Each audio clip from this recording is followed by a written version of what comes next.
there, my name is Manny Cabrera. I'm the chief instructor and owner at Sidekicks Family Martial Arts Center in Lithia, Florida.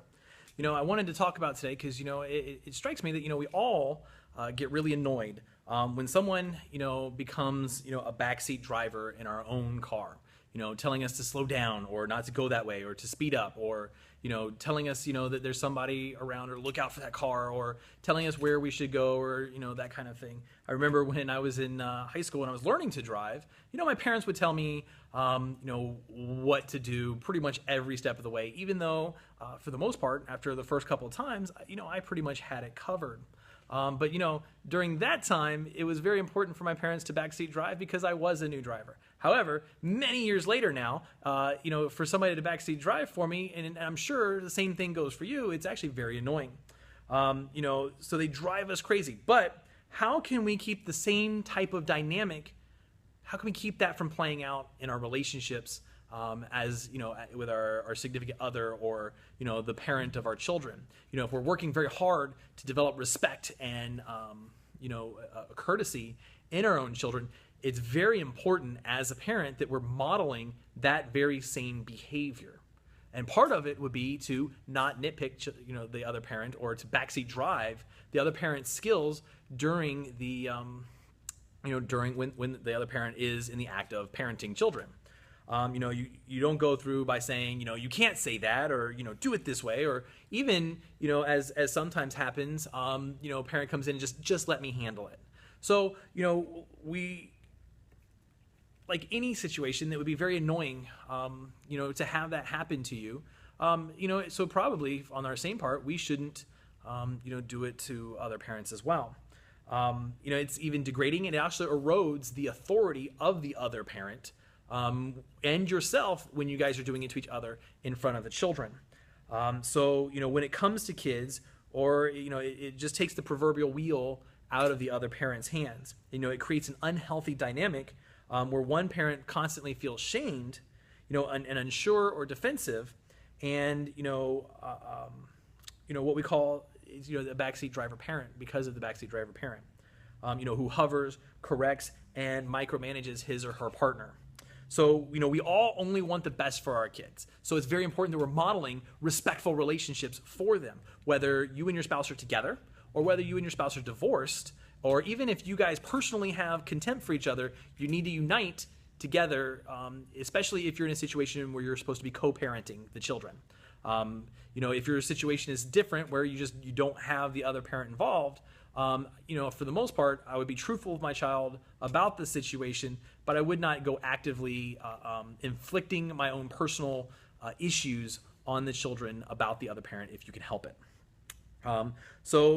Here's some tips. Here's 7 tips to keep from micromanaging the other parent, to keep that kind of thing in check. So the first one is don't autocorrect. When you see the other parent handling a problem or interaction differently than you would, pause. Cut the other person some slack. Nobody wants to feel that they can't do anything without, being shamed or being compared to or some sort of immediate commentary. Remember that just because they're doing it differently doesn't mean that it's wrong. It's just their way. It may be different. You want to talk to it about them afterwards. His, her way. The second thing is that his or her way, best, their best may be good enough or better than what you would have done. So, stop and be, just because it's different from you doesn't mean that it's actually, the wrong way to do things. That's why you got to pause and evaluate what is going on. Don't be so blinded by your way that you get in the way, you get in your own way of seeing that his or her way might be good enough or better. Everyone has something to learn.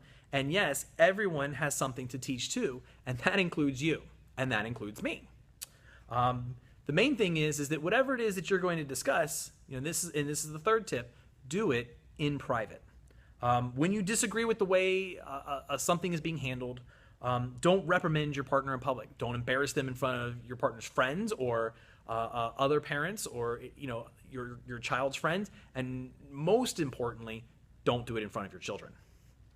Speak to him or her, privately about what you disapproved of and how you think things could have been dealt with, instead or, better.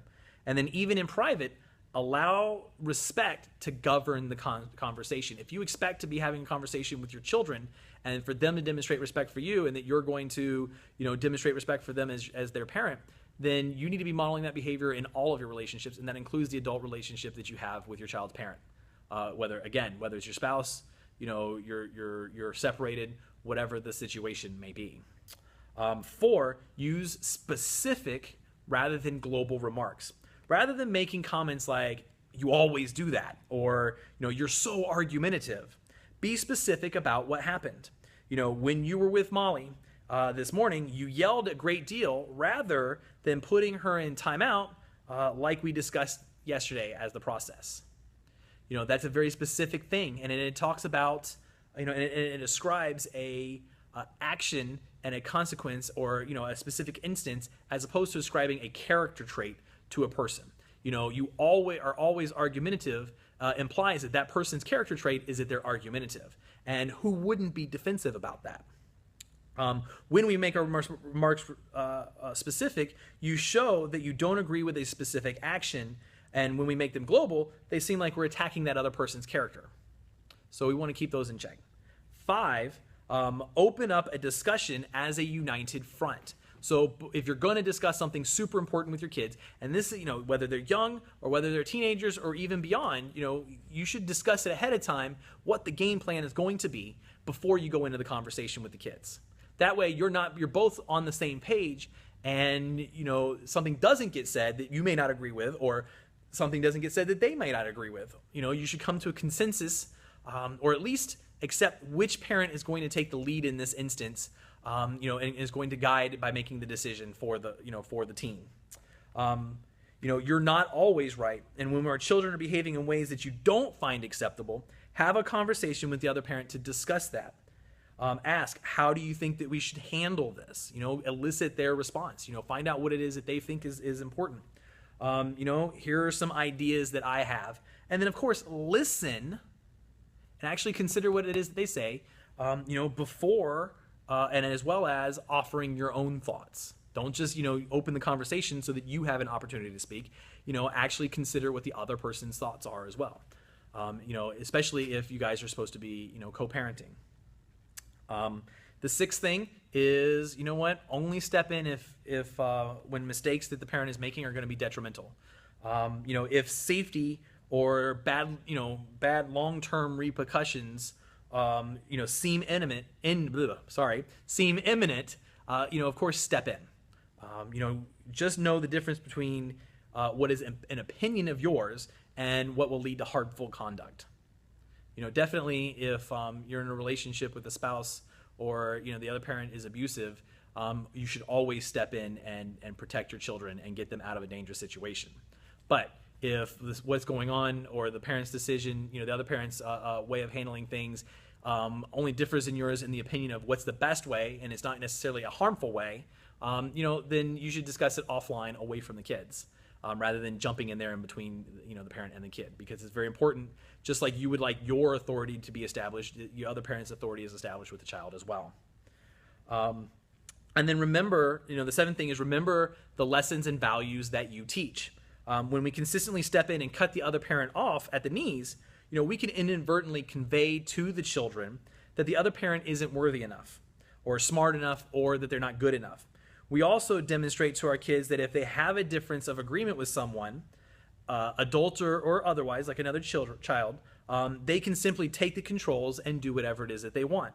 At the foundation of parenting, we always want to conduct ourselves with respect, in order to both, show respect to the other parent and to teach children the importance of respect in every relationship, even ones that did not go necessarily the way that you hoped they would. Most everyone has moments, of backstreet parenting. I'm not immune to it either. Whether it's by a co-parent or by another family member. So it follows that most parents have also been on the receiving end of autocorrecting, remarks or disapproving, looks, so to speak. We all make mistakes, but what it's important that what we do is that we learn from those mistakes, that we recognize when we are, backseat parenting, but we don't want to do it on a daily basis. We don't want to let those things go. Nobody is perfect, and not the other parents, and of course, not you. So step back, give yourself a little bit of a break, and while you're at it, give the same gift to the person who is, on your parenting team as well. On days when days run long and tempers run short, we all deserve to catch a little break. I know that they probably appreciate it, and if they're kind of approaching the same situation in the same manner that you are, then you guys overall are going to be on the same team, and it's going to be better for both you and your co-parent, whoever else is on your parenting team, is your working relationship, as long as you're putting the best interests of your children at heart, at the forefront of everything that you do. In the long run, the way that you're modeling those relationships will help your children develop their relationships, with you, and how they're going to model their relationship, to you, as well as, relationships with other people in their life, especially with the other person that they end up choosing to parent children with.